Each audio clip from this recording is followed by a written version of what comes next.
हम डिस्कशन कर रहे हैं आईपीसी 1860 वर्सेस बीएनएस 2023 की सेक्शंस के कंपैरिजन के बारे में। धारा 73 जो है एकांत परिरोध की धारा है आईपीसी की। अब इसे बीएनएस 2023 में धारा 11 में कर दिया गया है। सेक्शन 74 है एकांत परिरोध की अवधि। यह बीएनएस 2023 में धारा 12 में कर दी गई है।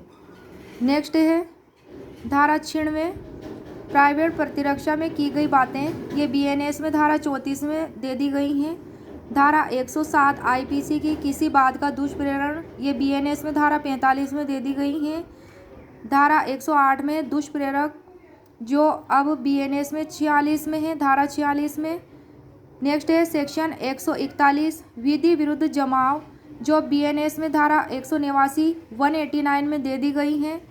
धारा 191 191 मिथ्या साक्ष्य देना आईपीसी की, और ये बीएनएस में धारा 227 में दे दी गई हैं।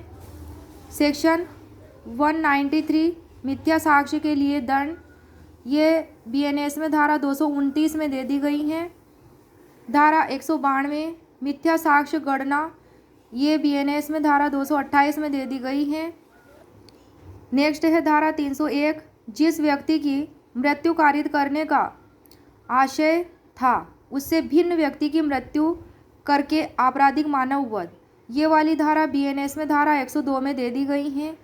धारा 303 में है आजीवन सिद्ध दोष द्वारा हत्या के लिए दंड, ये जो धारा बीएनएस में धारा 104 में दे दी गई हैं। धारा 306 आईपीसी का अपराध आत्महत्या का दुष्प्रेरण, ये बीएनएस में धारा 108 में दे दी गई हैं।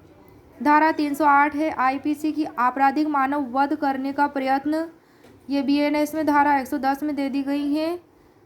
धारा 499 से 502 तक जो मानहानि और उसके दंड से संबंधित है, ये इतनी सारी सेक्शन जो है 4 सेक्शन 499, 500, 501 और 502, ये सारी की सारी सेक्शन किस में दे दी गई हैं? बीएनएस में धारा 356 में दे दी गई हैं।